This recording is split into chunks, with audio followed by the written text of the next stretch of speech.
dragon fruit मतौ करमना चरा सेमगनी हाइबदु मयाम येमिनसि आइगी सिदा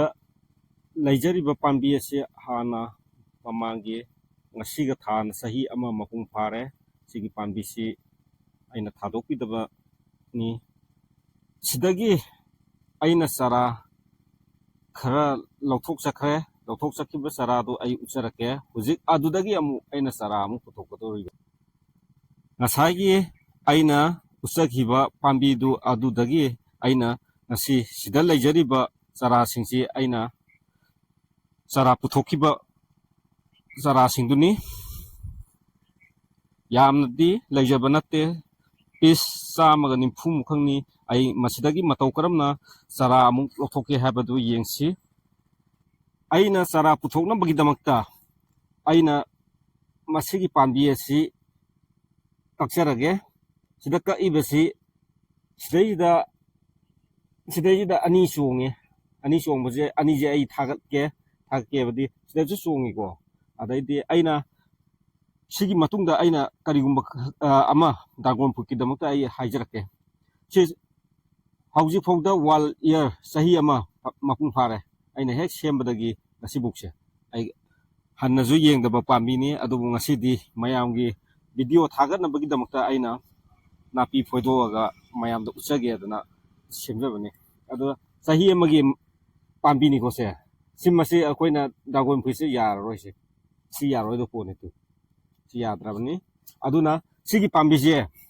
sida ama chongkhale ani chongkhali je ai ama dikake sika siju ani ahum thoktoi ni koina siju sida ama chongkhale ama chongkhapaje thammage aduga ai sikage si chara loi lodoi ne na chara gi damta thamjabani maning mamang matau karam na khangadage habadu yengsi koige masidai da lairiba tinggangji sijina tingangjina mathakta masin tumbaji onkhalibaji sina makuk oigani mamang oigani mathak thangba saru hai tara sidai da lairibaji sida yaurije aduga maning thangba saruksina matau kamai tawgani habada si sana onthoje sidai da kitang lukthaba yaurijina sijina maning thangba sarukne daidi sana onthoga si lairibaji sana onthoga na sigi sidai da lairibaji to sida uriba tingangje sijina mathak thangba habadi makok thangba sarukne sida uribaje to sina mathak thangba sarukne to khena khara dia adum khenai ani je mathak makhaje ado akoina section ga dobudi si thamba matamda aina ka uraba matungda thamba matamda sigi makum mai ji yengaga sana thambirani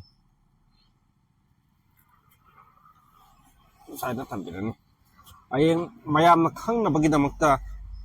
maning mamang khangna bagidamakta aikoina maning thangboda karigumba mak ama tawraga thambiro makok thangboda karigumba mak ama tawra thambiro sina makokni sina maningni khangnaba aduga masigi matungda aikoina sana thambirani aibadi hayeng karigumba pot amana sakhairambasu yai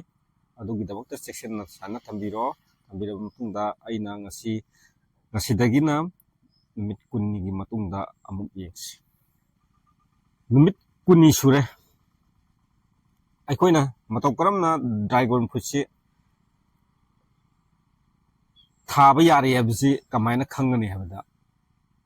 sidagi sabombi kaba hairage ko sigi kenos kangjalpagi sarukse sabombi ju kai aduga yengje aijin kunna matan namjabani na to se sabombi kaba singi ko sidai da dum magi root maraje dum lakcharagani masa matonda aduga se aikoina thaba hoba yare sikitang numit kundagi helagadi masaje sokchalakpa yai saina adu aikoina saina tawrabadi पांबी se masa mau phapagi sang yam walagani maram aduna aikoina kitang masaje kalingai haigada